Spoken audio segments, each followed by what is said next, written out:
You're somewhere in the Colorado mountains, riding away in your favorite hotel. Your fingers glide across the keys so effortlessly as your thoughts come to life on the pages staring back at you. Then, for a moment, you pause. Your gaze rolls over to the window. The glass is cold to the touch, and frost has eaten away most of it. But you can still make out the midwinter snow in the distance as the inches of the unseen ice bed builds ever so ominously.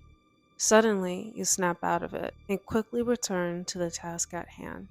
I have to finish this, you urged aloud. So your fingers resume their graceful glide across the keyboard. Finally, the end of the hour grants you victory. An exact genuine of genius is what you achieved. You slip into your coat and run out the door, with keys jingling in one hand and the only copy of your best manuscript held so tightly to your chest. As fate unravels, with you securely locked inside your car, the spinning of wheels lead you down the slippery roads. All signs of civilization disappear from your rear view. Then, in a blink of an eye, just like that, the sky is the ground, and the ground the sky. Shock overwhelms you as confusion bewitches you. Before you know it, a black cloud casts over your eyes. It was only a moment, but it felt like eternity. That was all it took. Your eyes flutter open, and suddenly, staring back at you, is a woman with excitement and craze in her eyes. She can't believe she finally bagged the author of her dreams. But a dream quickly becomes a nightmare when reality sinks in. You are completely under her every whim and will, stone cold fear, and survival finally kicks in. This is exactly what happened to Paul Sheldon in Stephen King's 1987 novel, Misery.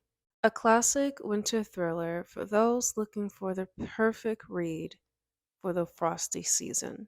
Grab something warm, like a blanket or hot cocoa, settle in your seat, and join me on episode 2 of Literatureology as I deep dive into one of the most recommended winter reads of all time. Hi, I'm Eliot, and I welcome you to the fascinating world of Literatureology, a world I created for the avid readers, the passionate writers, the soulful songwriters, and the dreamers looking for the perfect story to escape into.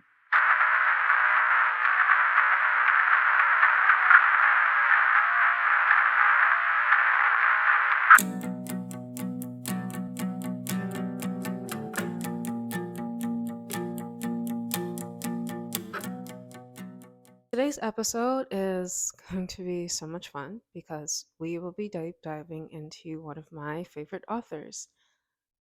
And just to preface, I know the last episode was a review on horror. I promise you, we won't only be talking about horror. Of course, we will be talking about every genre that I could possibly run into. But for the sake of this dreary, cold, frosty, even snowy for anyone who has gotten snow, reads like this is actually a little fun. One thing I enjoy about the winter, I don't necessarily like the cold, but I like doing winter things, which is like sitting by a warm fireplace, drinking hot tea or hot chocolate, or sitting on my couch and reading my favorite books that have the same kind of cold aspect to it. So this kind of read is definitely for those that like these kind of books. It's the kind of horror it's not grotesque horror, it's not ridiculous horror, it's not cheesy horror. It's simple, slow building, but suspense. Think of any horror movie you watch where there was a snowstorm and everything just looks so calm to the on the surface level, but the whole entire movie you just slowly but surely see the creeping crawly like sinking in. It's that kind of horror. But first, for those who are not as familiar with Stephen King, let me just introduce to you who he is. So, he is a household name. A lot of authors dream of that, but he made it. He is a household name, and he has had significant impact on pop culture. So, if you have heard of the name, more than likely you've seen some film adaptations. Even if you never heard of the name, you've more than likely ran into a Stephen King something, whether it's like a joke, a reference, or like a literal scene. He's pretty much in pop culture, basically. Um, for those who watch a lot of movies, you've probably heard of The Shining or It or Carrie. Maybe even some not so common classics, but maybe more so for the 80s and 90s kids, like Firestarter. That's another good one, and Pet Cemetery. So, let me give you some detailed background of the author himself. So, Stephen King is a well credited horror novelist who has contributed greatly to the modern age of suspense and thriller in pop culture. On September 21st, 1947, Stephen King was born to Donald and Nellie Ruth Pillsbury King in Portland, Maine. However, he and his brother David spent his childhood switching between both parents, where one lived in Indiana and the other Connecticut. Eventually, the siblings finally settled down with their mother in Maine and attended Lisbon Falls High School, from which he graduated in 1966. Soon after, Stephen King attended University of Maine, where he studied English and wrote for the school newspaper and also served its committee. So this is where Stephen King starts to hone in on his craft and passion for writing. At some point, he published his first short story in a publication called Startling Mystery Stories. Eventually, Stephen King graduated with a degree in English in 1970 and tried to land a position as a teacher, which is completely understandable. For those, who went to college, we all relate to the feeling of studying for a particular degree, but you don't end up getting the job that you studied for. It's like, it feels like a waste of money, but at the same time, it's kind of like a good thing because most people land into jobs that are, well, feels like your calling. And in a way, that kind of happened to Stephen King. But let's continue to follow his storyline. So, unfortunately, nothing came up for Stephen, leaving him very few options like working a humble position in a laundromat. During this time, he really honed in on his craft and continued writing. However, life seemed to sweeten on Stephen in late 1971, where he finally captured a position as an English professor at Hampton Academy. In the same year, he married his now long term wife, Tabitha Spruce, who was also known as a writer in her own right. And when I did research on Stephen King, I did come across the fact that she is an author too. Um, it kind of looks like she follows a little bit of Stephen King's style, but I never really read a book by her, or maybe I did but didn't realize it. So at some point, I would like to look into her work to see what she's like. Okay, so now we're in 1974, and this is where the fun begins. So 1974 came around with a whole bag of surprises, leading to many accomplishments for Stephen King. He published his very first novel, Carrie, which followed a teenage girl with the same name, tormented by her peers until she finally paints the school dance red with revenge. The book was a smash hit on the first go round and eventually landed him the opportunity to write full time. So now we're in 1976, and this is where Stephen King sees his first adaptation of his very first book. So, Carrie. And for the 70s, 80s, 90s babies, maybe even the early 2000s, those who are very familiar with like classic horror films, you've probably seen this film version that came out in 1976, which was played, the actress who played Carrie was Sissy Spake? Space? I'm so sorry for butchering her name, but it's literally spelled like space and then with a K at the end. So Spake, something like that. But yeah, she's in a way is known as a scream queen. But let's go back one more year, 1975, and this is where Stephen King publishes another book. This one he published, it's called Salem's Lot. And then in 1977, a year after the adaptation of Carrie, saw The Shining. And then 1980 saw Firestarter. The following year saw Cujo, and 1986 saw It. As much as I love Stephen King, this is the only novel, the only thing that I hate. Only because I have a big clown phobia. I don't like clowns. I don't.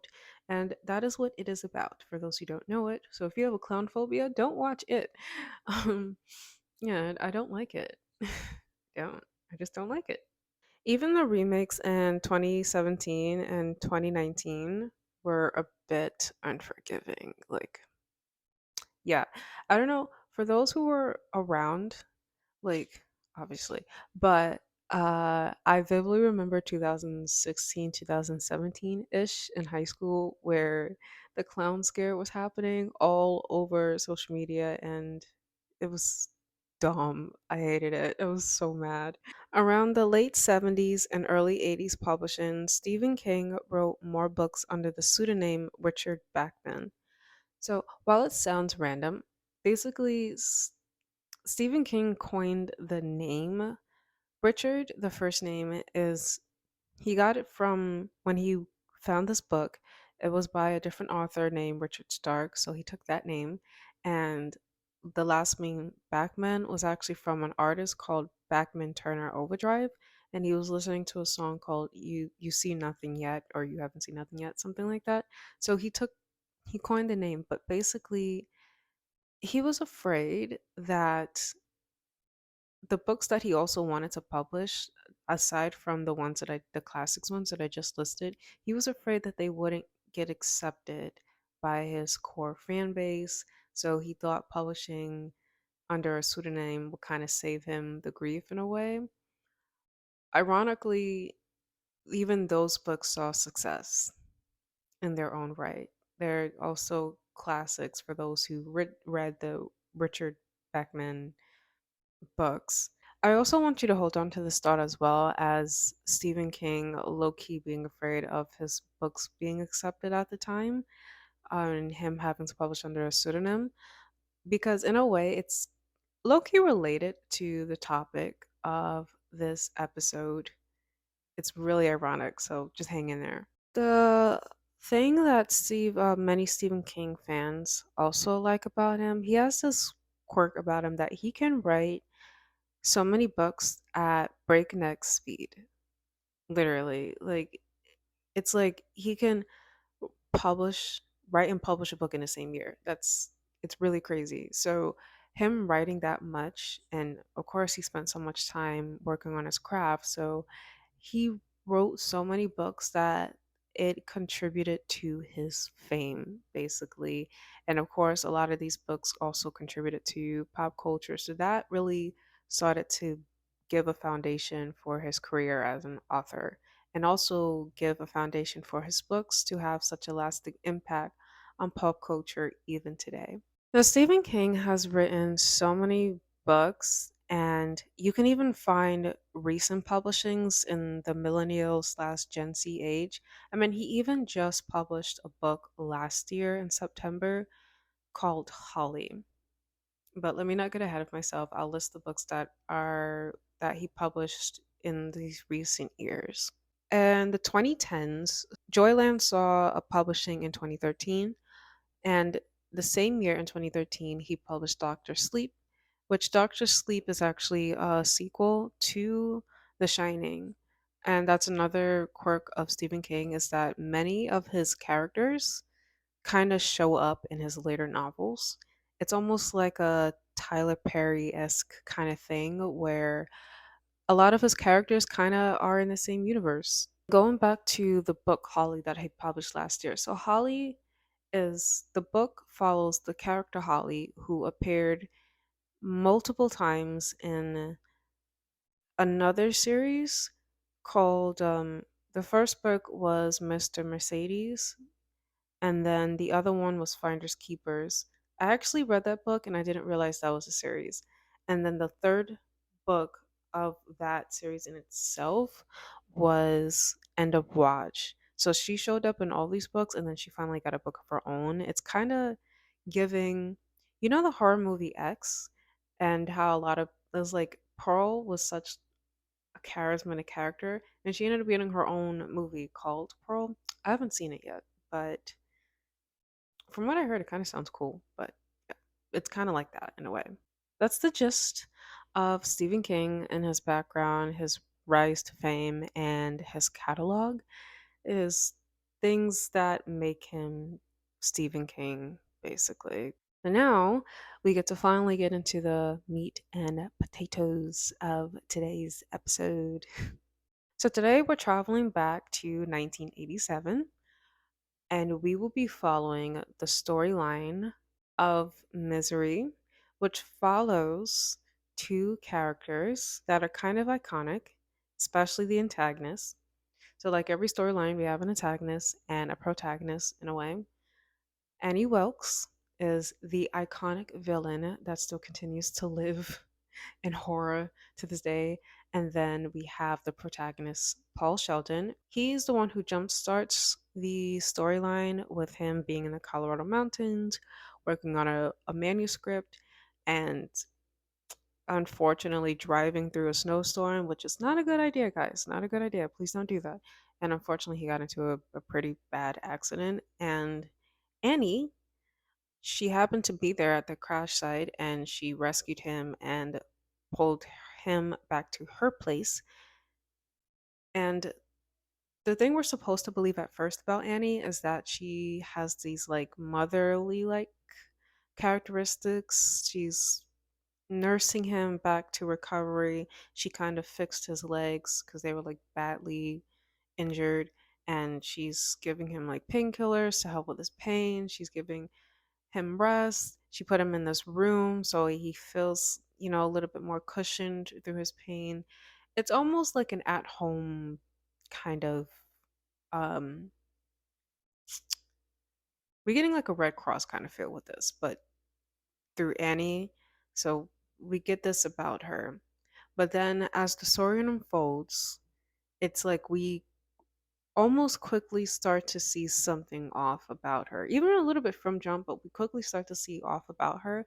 And what we're supposed to hang on to is the fact that she's basically a crazed fan of Paul Sheldon. Why is she a crazed fan of Paul Sheldon?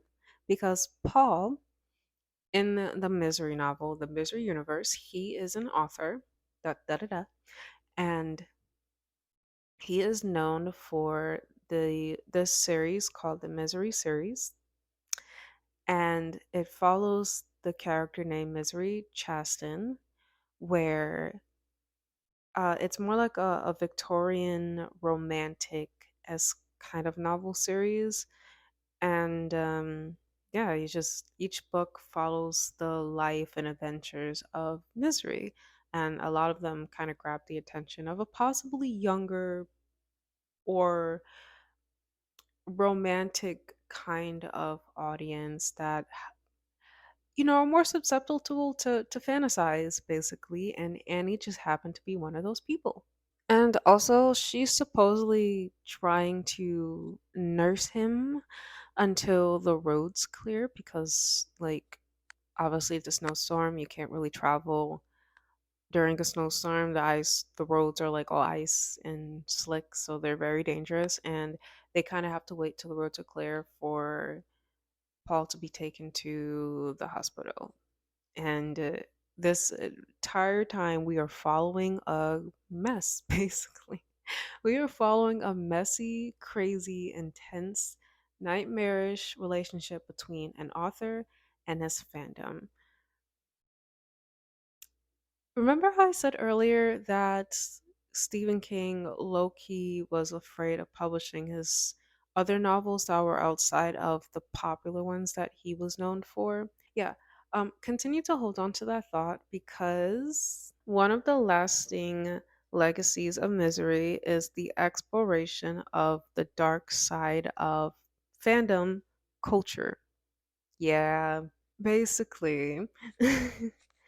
Annie Wilkes, the antagonist, epitomizes the dangers of unchecked fanaticism and the potential consequences when the boundaries between creators and fans become dangerously blurred. So, this theme resonates in the modern era as well, which is also, if you're new to literatureology, this is kind of what we do here. We analyze classic reads, even contemporary reads. We analyze literature in all aspects and we try to understand how it still applies to our everyday lives in the middle modern age. So that's where the fun is. Like we're also exploring different worlds, but we're also exploring different analogies and lessons that we get from these books. Because if you're a reader if you're a reader, you love reading, you kind of are exploring a different world, but it also is in a way kind of giving you kind of insight about your own world, basically. So that's what I find fun about reading. The theme still resonates in this modern age, especially with social media and influencers like celebrities and actors, singers. And it also relates to the fact that because we have social media and all these kinds of influencers, it almost amplifies the known issue about fandom culture. But the novel's legacy extends beyond literature. It, again, was one of those Stephen King books that saw the big screens. And the role of, see, Annie, another reason why Annie is so popular, such a popular Stephen King villain, is that she was played by Kathy Bates. So a lot of times when you think of Annie Wilkes, you can't not think of Kathy Bates' face. And this movie was such a smash hit that it gave her an Academy Award.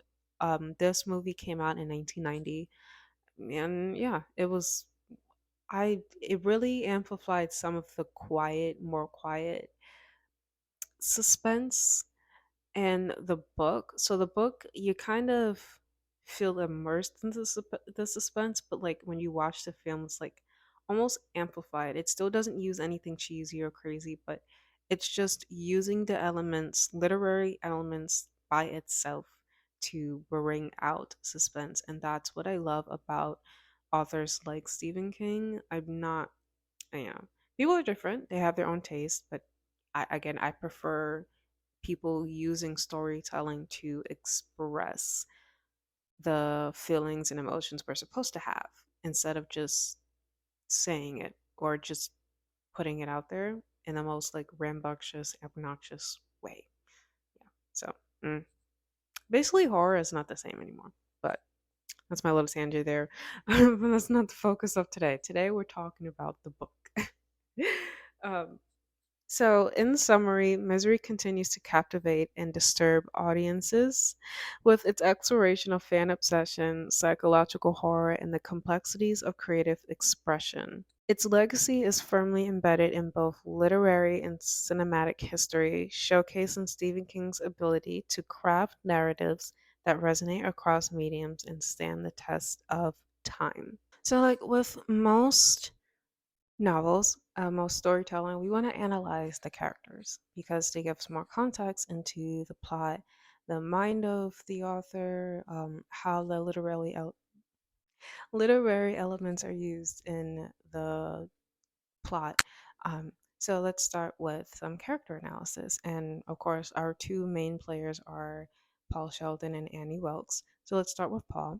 because he jumpstarts the plot with him being in the Colorado mountains, writing off this manuscript.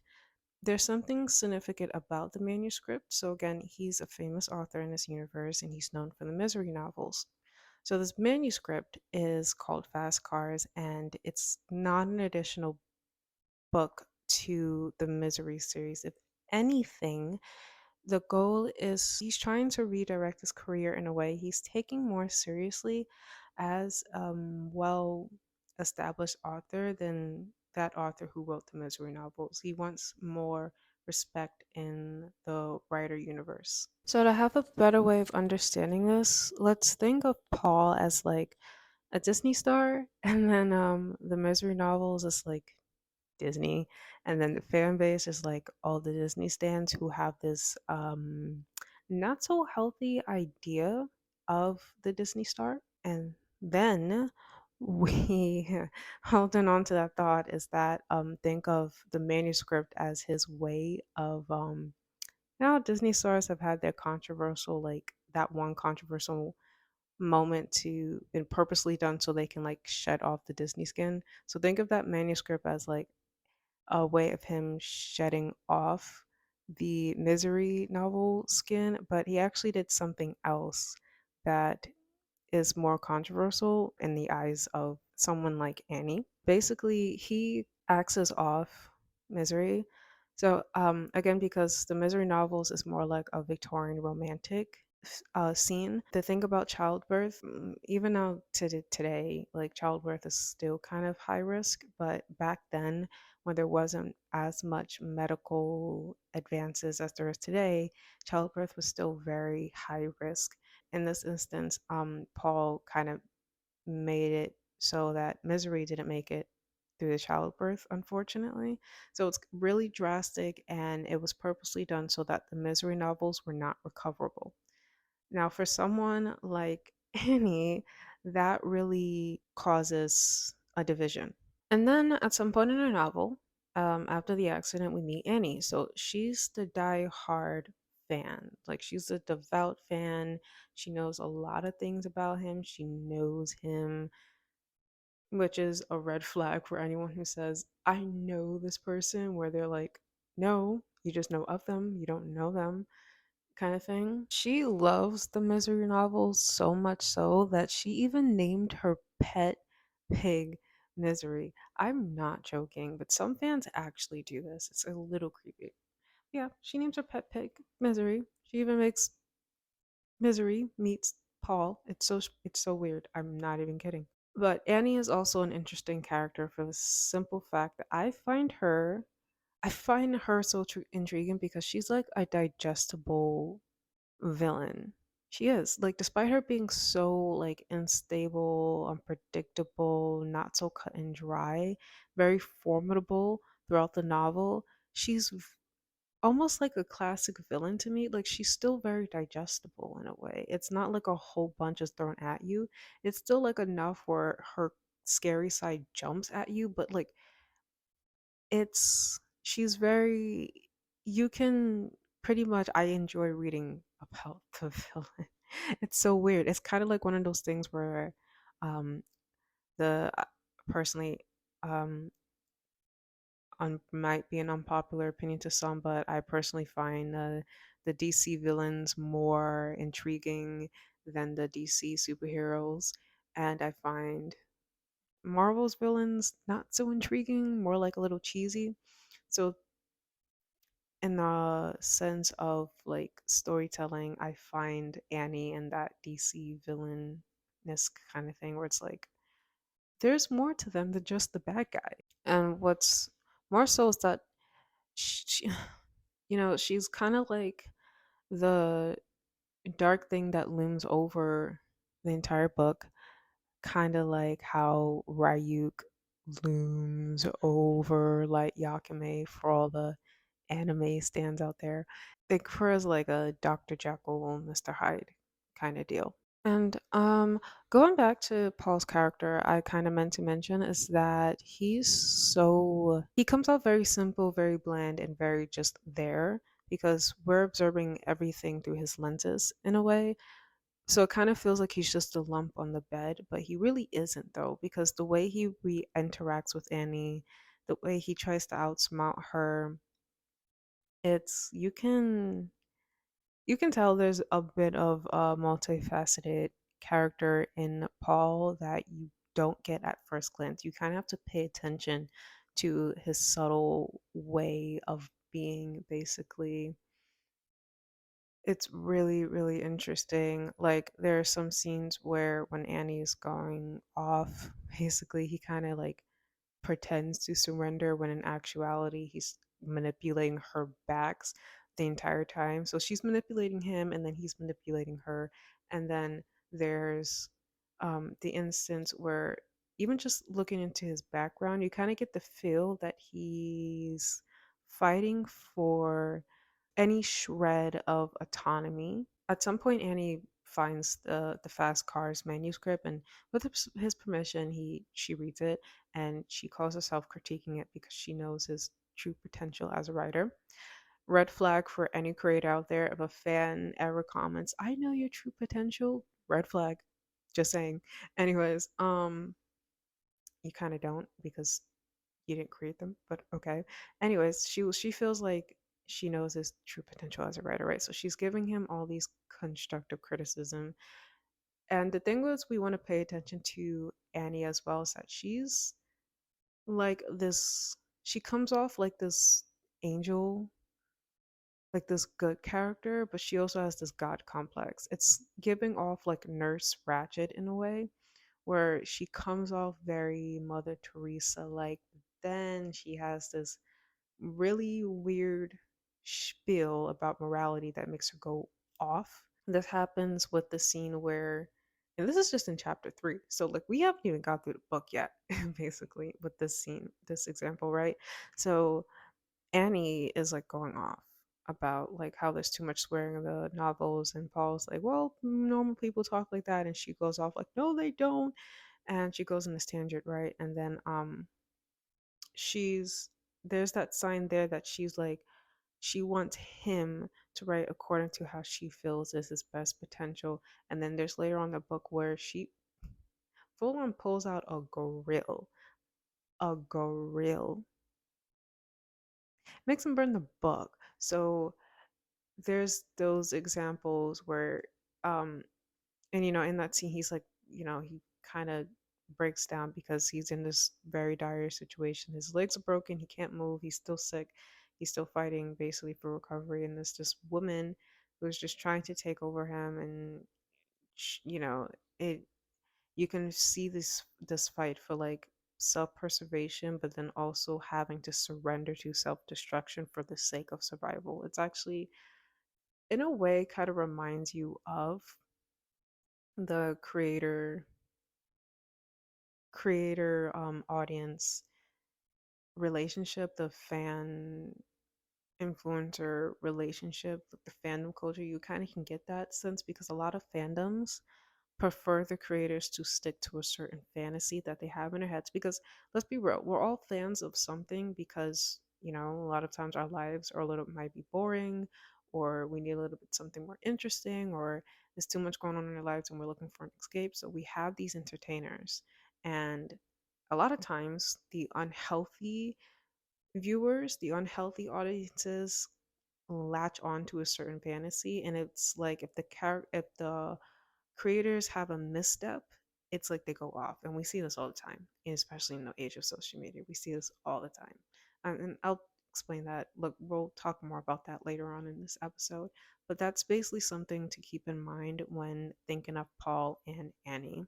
Let's get more into exploring the plot itself, where we can start looking at some of the elements used in the plot that really gives the storytelling more life, basically. So I've noticed a little bit that there's something called metafiction, and it shows its face time and time in Stephen King's novel. Not as obvious, but it's subtle. So basically, remember that misery misery is it focuses on the relationship between an author and his fans.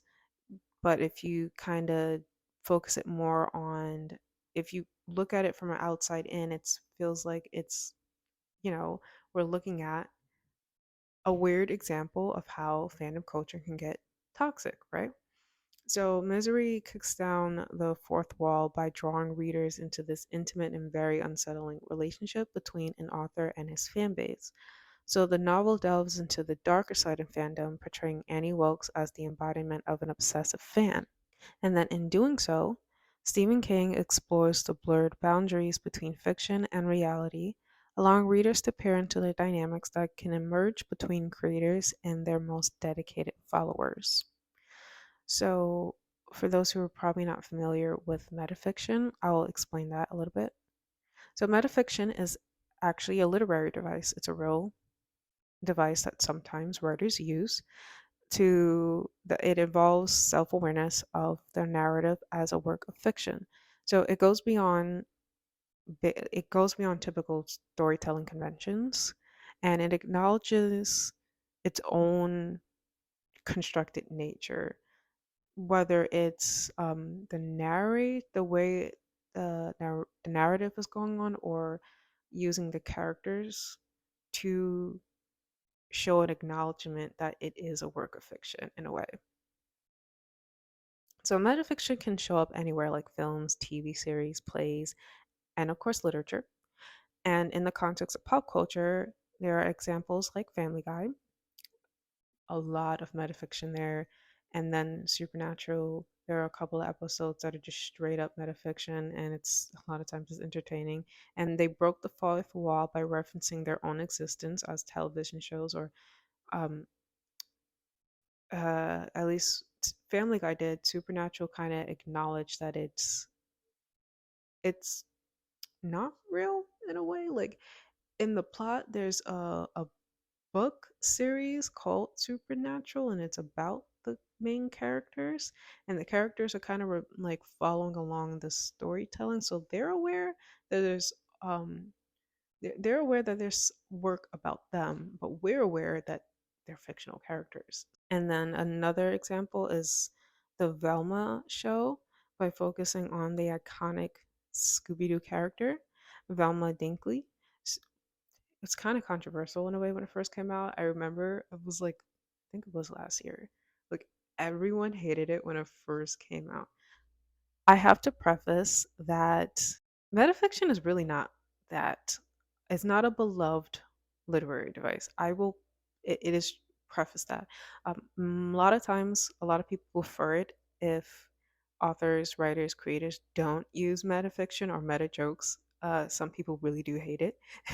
The only ones who really do enjoy meta references or metafiction are like the core fans who make certain references, or those kind of fans are known for writing fan fiction on Wattpad. And Velma Dinkley was like, the Velma show was a major example of why people hate metafiction.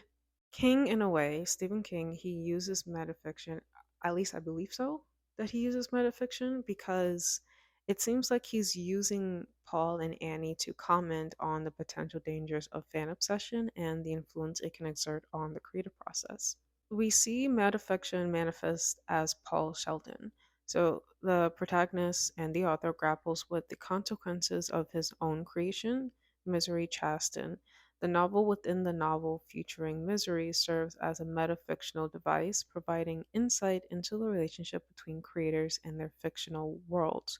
For example, Paul has been working on an entirely new novel, as I mentioned, called Fast Cars, to help him shut off the Misery association, but he also allowed an extreme end of the character Misery Chaston so that the character in the novel was not recoverable.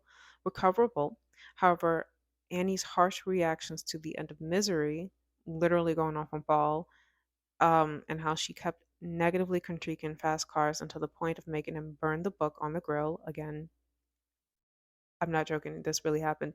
Reminded me of how icy fan bases attacked their own favorites, especially when like their own favorites try to explore different ventures. As an example, many Marvel fans didn't like Thor: Love and Thunder, and I'll be real. I was one of the people that didn't like peoples.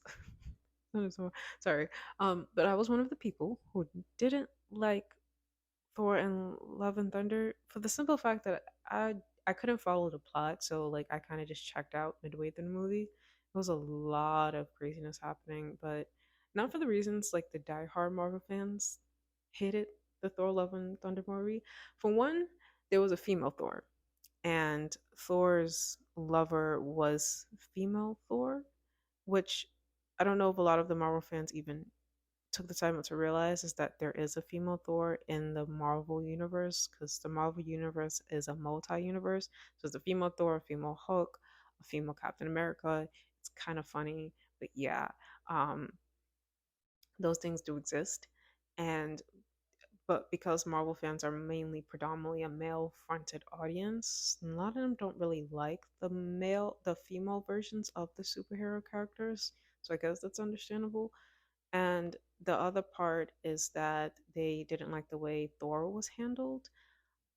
I kind of agree there a little bit because, Thor is usually known for being dramatic and moody and broody and like very a serious character. But, after the last two movies, he kind of became like a joking, a punching bag, or kind of like a comedic piece.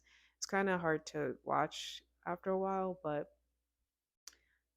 unlike the diehard fans, you know, my day is still going.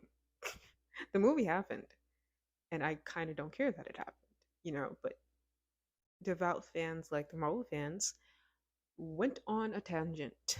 They did. They went on a tangent, so much so that they attacked the Marvel movie creators, basically. So, yeah, I mean, it's not saying you're not allowed as an audience to have an opinion about what you're watching because at the end of the day, the whole purpose as a creator and an entertainer is to appeal to the audience and their demographics that they're fall into.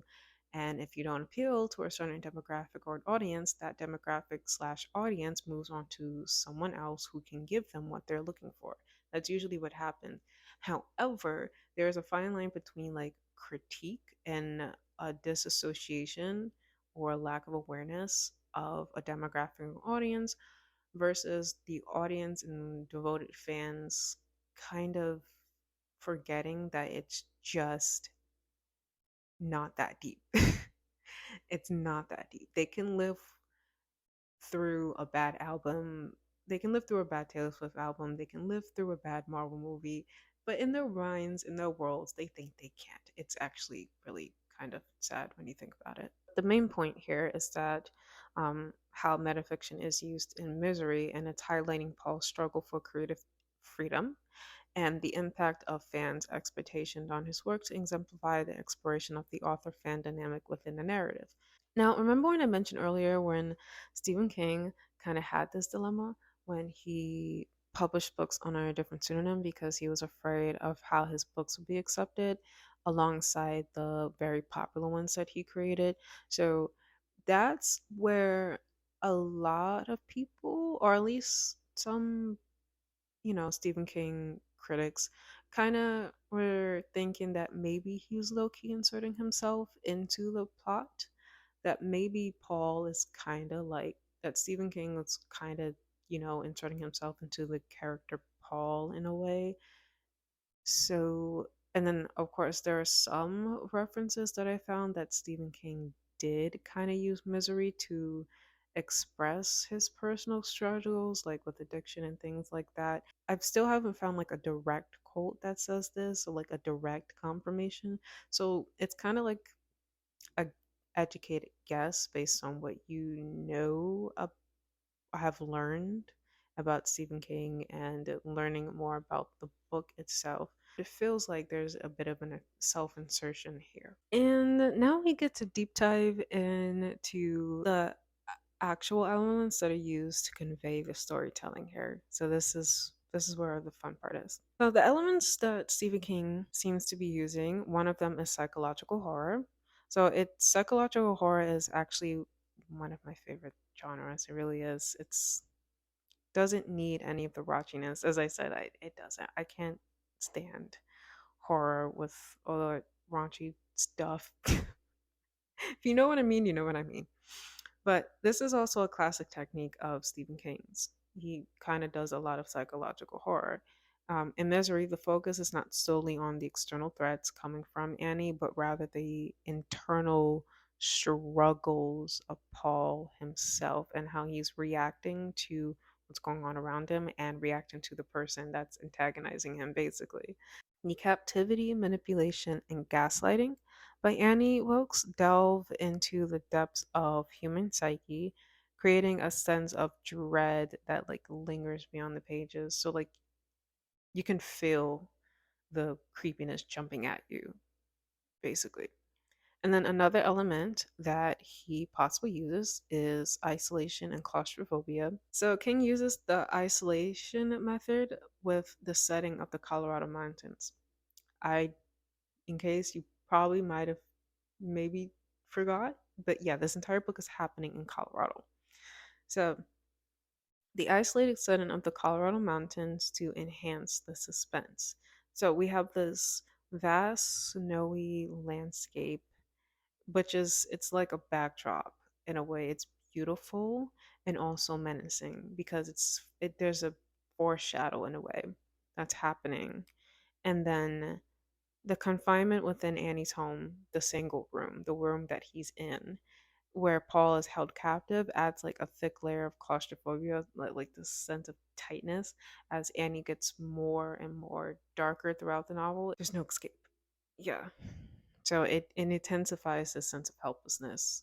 And then we have the unpredictable antagonist. That is Annie Wilkes herself. She is a technique. She is formidable and unpredictable, and I see King kind of shaping her throughout the novel in a very it's kind of a consistent kind of shifting, but it's also non-consistent where you can it feels uncanny and you can pick up on it as a reader. So he makes her switch between the sweet and almost motherly person concerning the fact that she's nursing Paul back to health, and then she's switching from that to this sudden shift of like being filled with so much outburst and like this temper. It just comes out of nowhere. And how quickly she snaps back into it, though, not as quickly, but like she shifts into that dark side faster than she shifts out of it. So it's like there's an imbalance. And even there's a bit of a the way King wrote out this dynamic, he paints a picture in our minds when he says this. So, everybody in the world has a center. Whatever mood a person is in, whatever clothes he or she is wearing, we recognize that person because he or she has a solid basis. So, again, we are we're starting off with human psychology, the psyche, and he's establishing like, okay, normally we have like this center about ourselves, right? Even if we haven't seen someone for many years, we still recognize him. Something inside of him is permanent and the same as it always was and always will be. So it's establishing that normally there people come with consistency that gives us a sense of a routine and foundation in a way. That's why we make friends, we turn back to family if they are stable. Um, Sometimes even if people even try to change us over time, we sometimes shift back into our old ways because there was already something established with us that either connects with people or helps people recognize us without even like a second thought in a way. All a person's other qualities turn around the center. So it's like whatever is in us, it's influencing the things around us. But Annie Wilkes occasionally lost her center. For periods of time which could only last a few seconds or longer, there was nothing solid in her. Everything about her was in motion, with no basis on which to rest. It was as if a hole opened up inside of her and swallowed every human quality she possessed. She seemed to have no memory of these times. In contrast, however, her body was very solid and strong, especially for a middle aged woman. So now looking here is that he's establishing that she's not stable. There's nothing safe about her. We can't connect with her because we're not sure which side of her to trust. Anyone who kind of comes across like concepts of psychology, particularly narcissists, in a way, they don't have their own center in a way, as Paul describes. There's a hole in them, and a lot of times they latch onto people who kind of already have their own identity. But the thing is, still, because there's such a black hole, they slowly but surely suck that stability out of that stable person. They suck the identity out of that stable person and kind of whatever it to accommodate the black hole in them, they kind of have to create this world to make them feel like a person or feel like they have an identity of their own. But a lot of times they're really sucking the life out of somebody else to kind of operate through life. And in a way, I kind of see this in Annie. The unpredictability keeps the reader in a constant state of tension, unaware of Annie's benevolent facade. Like, we're not sure when the mask will slip. Then there's also symbolism and metaphors in here with the purpose of adding the suspenseful atmosphere.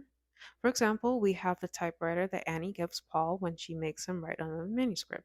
Now, remember how I said that she made Paul burn fast cars? Sometime after that scene, she makes him write another manuscript, but she makes him write another manuscript to add to the Misery novels. Mind you, we just saw earlier that Misery is not recoverable. Somehow she makes him um, bring her back to life in a way. So the typewriter might represent Paul's creative control or lack thereof, because in the beginning he was typing away and he had a sense of freedom. Now the typewriter, the same tool is like a sense of loss of freedom, loss of autonomy. And it's almost a tool of both liberation and entrapment. So this isn't just tied to Annie's crazed fan with a god complex.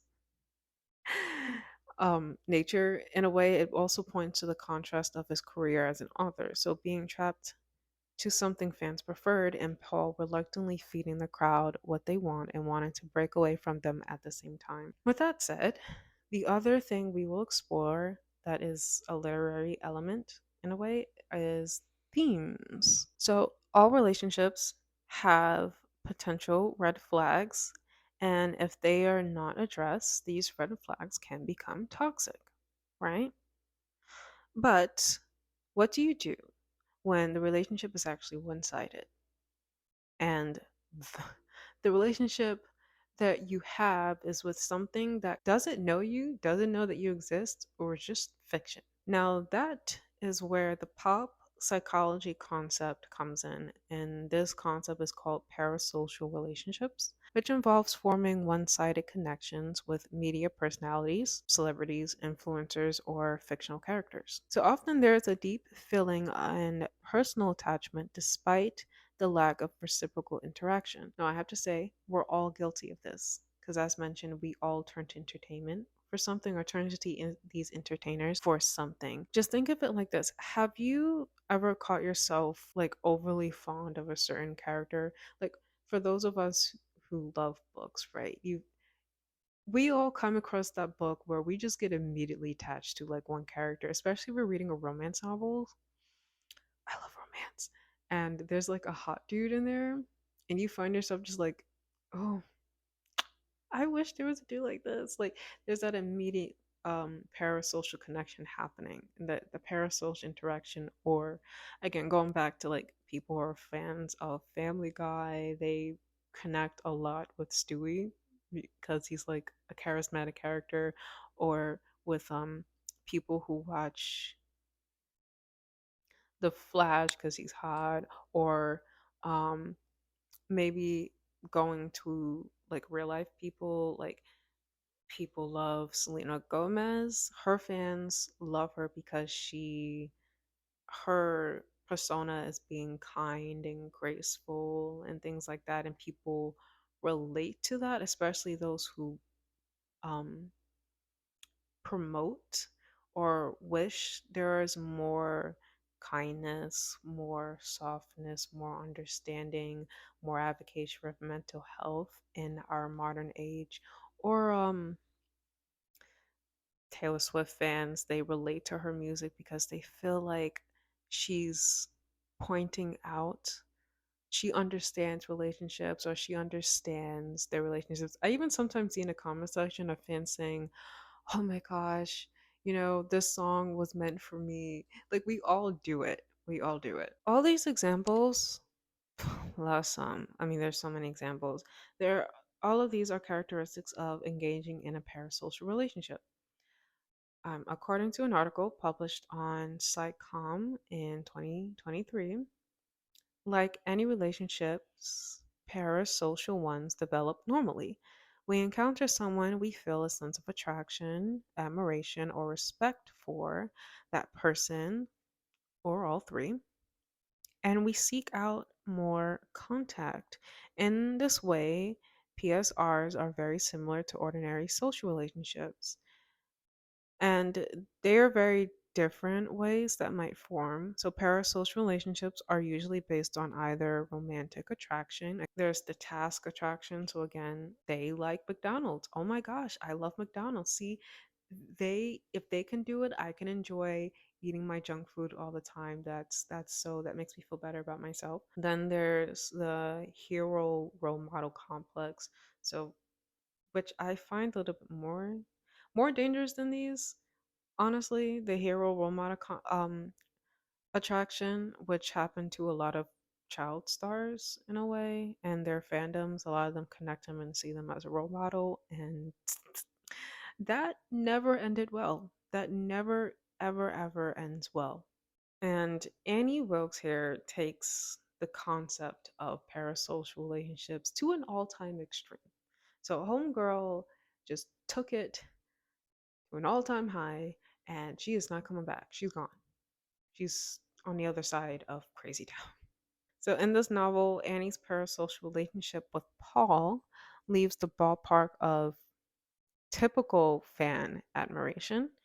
If anything, we see it quickly morphing into a nightmarish scenario where the lines between fiction and reality become dangerous, or dangerously blurred, I should say. So, in a way, this mirrors the potential risk of modern social relationships, parasocial relationships, I should say, where individuals can develop into intense and unrequited connections with media figures through social media, online content, and other digital platforms. In the Stephen King novel, Annie's delusional perception of her relationship with Paul reflects the consequences of unchecked fantasism in an age where media consumption is more immersive and immediate than ever before.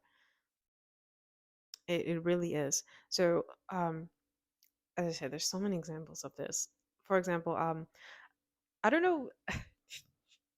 So, if you are familiar with the actor Chris Evans, I don't know. There was like a weird blimp. I kid you not. I think it was last year. It was a weird blimp where he he's known to be a bachelor, kind of like the hot black bachelor. He's normally often single. He's never there's this whole shtick in the fandom, like, why is the world's hottest bachelor have yet to find his true love or something like that? But every time he finds a relationship, his fans pop off on him or the person he is with, mostly him. And I think I remember last year this time they popped off on him basically. And there was this video where the fan was on Twitter. Was it called Twitter back then? I think it was also called X. I don't know. I don't remember. Elon Musk, you ruined Twitter. Anyways, whatever it's called now, he was on the platform and there was this tweet basically. And um, you know what? I'm gonna call it Twitter because I want Twitter back. Twitter.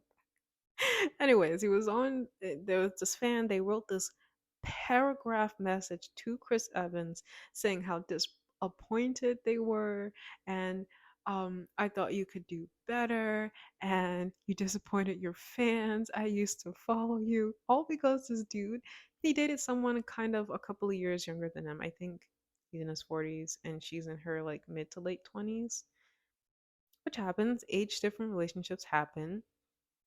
There is a there is a fine line. We can all agree there is a fine line between normal age differences and very toxic age differences. We all know this, but it seems like this one was like a normal age difference, you know. Okay, fine. She was a bit young, but not so young where it felt creepy. Okay, it wasn't creepy. This girl was a full grown adult. She wasn't a girl, she was a full grown adult. And then he's, at the time, I think he was just 40. I mean, that's still young. A lot of people say that's old, but I've been around a lot of adults. There's old and then there's old. 40 is still kind of young, to be honest with you. That's not even old. You're just leaving your 30s. It's not even old. So, um, yeah. And yeah, the fan went off. It was like, I'm so disappointed in you. And the funny part is, it's like a lot of these fans that pop off on them be like teenagers or young girls in their early 20s that pop off on him, and it's just like, girl. Now what if he was dating you? Then what, you would not say anything? I don't know, it's just one of those things where it's just like, you're so weird. You are. And then there's another instance where I found this so stupid, but yeah, I think it was a couple, was it last year or maybe the year before? I can't remember. I think it was when we were just finally getting out of the I don't know if we can say that still, but out just coming out of the, you know what, the, you know, and I think it was. But anyways, Lizzo did this juice detox, which a lot of people do when they want to clean out their system. It's perfectly normal. It's not a weight loss thing. It's actually just cleaning out your system, especially if you know there's something going on with your stomach. Everyone, I think everyone should recommend, you know, have a once in a blue moon detox because of all the toxins we let into our body. And I'm not gonna lie, if you're especially living in a Western world, especially countries like America, more than likely your food has a lot of toxins in it that you need to clean out of your body. So, and people wonder why they're always sick and stuff. But anyways, yeah, she wanted to go on these detox, and her fans start attacking her. The thing that attracted people to Lizzo was the fact that she was a big girl, and she was pretty good. She was a confident big girl, you know. She danced pretty good. I mean, girl was flipping it. I actually showed her on a few times too. But um the problem is also with our culture in this Gen Z age is that everyone is so sensitive. So it's like you can't mention anything revolving around like weight or diet culture without somebody thinking you have some sort of a eating struggle, which is not always true. And they thought Lizzo was, I don't know, betraying her fans who looked up to her, which I get it. It's fair. You know, for a lot of people who might struggle with that area in their lives, they felt relieved that there was someone that they could relate to. Again, parasocial relationship. How that parasocial relationship got toxic? Well, girl did something out of step of whatever fantasy that they had, and they popped up on her so much so that she had to actually address her own fans and explain herself. Girl, let me tell you, there's never going to be any instance where I'm like, I don't explain myself to people. I don't explain myself to nobody, okay? There's only one person I explain that myself to, and nobody else. So I live my life for one person. I don't live my life for other people. Yes, we should all live our lives in a way that it's not toxic to people, and it should, you know, embrace each other and, you know, promote kindness and spread encouragement and empowerment. But there comes a time where toxic positivity is an actual thing. And I feel like this culture suffers from toxic positivity a lot. And this is one of those instances. So, same thing happens with Ariana Grande fans. There's like this recent scandal where she, you know, the claim is that she wasn't faithful to her partner.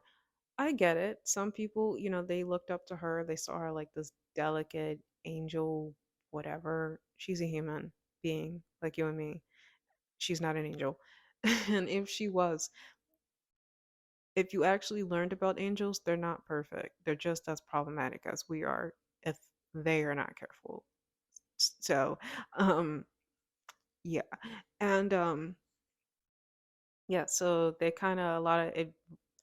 I'm seeing videos still of people talking about her relationship past, and it's like, I get it. We don't want to endorse a toxic pattern, but is it really ruining your life that someone you looked up to was, you know, kind of problem, kind of have their struggles? You know, I don't endorse cheating at all. If someone ever cheated on me, that's the end of the relationship. I can say that. At the same time, I move on with my life. And that whatever that person is going through, clearly they have some sort of internalized struggles that they feel the need to do that to people. It's wrong, but some people feel the need to do that to people. And I don't know why. Some people have self esteem issues. Some people can't be without a partner. Some people can't be in a committed relationship because maybe they fear commitment. Maybe there's a trauma. You know, you don't know the girl. So it's like you're attacking what she did, but you're not understanding her. And even though people who call themselves psychoanalyzing her, it doesn't make sense. It's like, do you know her? Are you her psychologist? No. And are you really justified to attack her? No, I'm pretty sure the same people who are attacking her are the same ones that cheated in their relationships. I'm not even gonna lie. I'm not even gonna lie. But yeah, um, yeah, those examples of toxic fandoms. Fandoms are so if you know, you know. But anyways, let me not rant on of how much I am afraid of fandom culture. But in Misery, Annie does the same thing. She went off the rails when she found out that Paul basically asked Misery Chastain just to start anew with an altogether different project called Fast Cars. So she also basically berates him for the amount of swearing in Fast Cars, as mentioned before, and at some point forced him to burn the entire thing on a grill.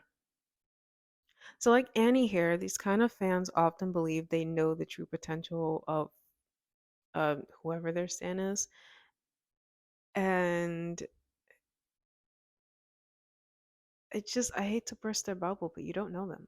You just don't. You don't know the person, and they're human. So sorry. But Annie was one of those people like, I know your true potential. I know your purpose in life. It was so strange. But moreover, Annie's possessiveness and controlling behavior towards Paul underscore the power of imbalances inherent in parasocial relationships. So, in the digital age, fans can feel an unprecedented closeness to their favorite personalities through social media interactions, leading to an illusion of intimacy. And I'm not gonna lie, I'm not gonna put the blame completely on fandoms because let's be real, some creators feed into that crap. They do. Some of them, like, mm. So Annie's character serves as a cautionary tale, highlighting the potential for fans to overstep boundaries and develop harmful fixations in the absence of healthy boundaries between creators and consumers. Because that is just what you are at the end of the day. I have to break it to you. You are just a consumer. That is it.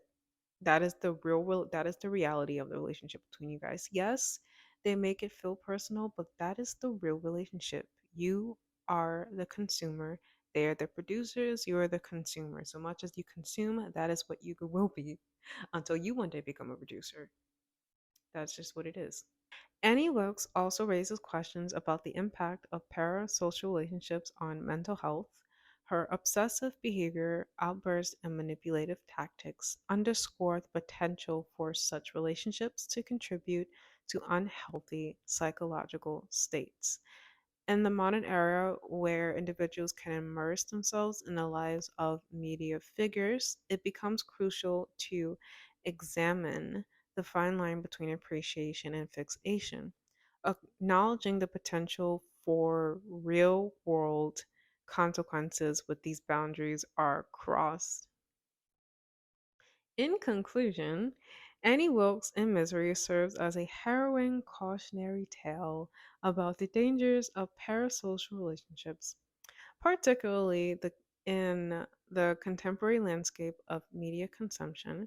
Her character raises important questions about the boundaries between creator and fans, the impact of obsessive fandom on mental health, and the need for a nuanced understanding of the dynamics at play in our interconnected digital age. In other words, chill out. It's not that deep. If you're mad about a movie, chill out. It's not that deep. You can live. I promise you can live without that movie. I wholeheartedly promise you. Now, for people who are struggling with um, understanding the difference between reality and fantasy, that is a different level of commentary and often involves actual medical analysis, actual professional analysis. And that's not something to joke around about. Those kind of people, it's not their fault. But for those of you, when there's really nothing wrong with you, you just have a superiority complex, chill out, basically. Yeah, that's the story. I feel so bad because this is a good winter read. I will say this. It is. It is. And it's cold. It's bitter. It's like adventurous. It's exciting. It's also strange, uncanny. But if you really want to go, if you were, you really want to look deep into what it all means and stuff, that's just what it is. At least that's what I believe. This isn't, I will preface that this isn't the true, tried and true conclusion of what Misery is all about. Feel free to read the book all on your own and come up with your own conclusions about what you think the book is about. For all I know, everything that I said could be entirely completely different than what you came after reading the book. But I recommend it. It's really good. If you want that winter thriller, read it. If you want something about psychology in a way, read it. If you just love Stephen King and you never heard of this novel, read it. If you end up hating it, fair. If you end up loving it, fair. Just remember, it's just the book. But that is it for today. Thank you so much for watching this episode of Literatureology. I have been your host, Eliot Taylor. If you would like to stay updated on any recent uploads, any recent episodes, or even if you like bonus content or behind the scenes content, or feel free to subscribe. But I hope you have a wonderful day and comment below what you think of this book that we talked about. And you can also comment anything that you suggest that I talk about on this podcast, whether it's your favorite book or maybe something you came across and you want me to talk about it. That's fine. By all means, you could do it here. You can comment on my Instagram page. That's totally fine. I don't mind. I love suggestions. But anyways, until our very next literary adventure, you will be hearing from me soon.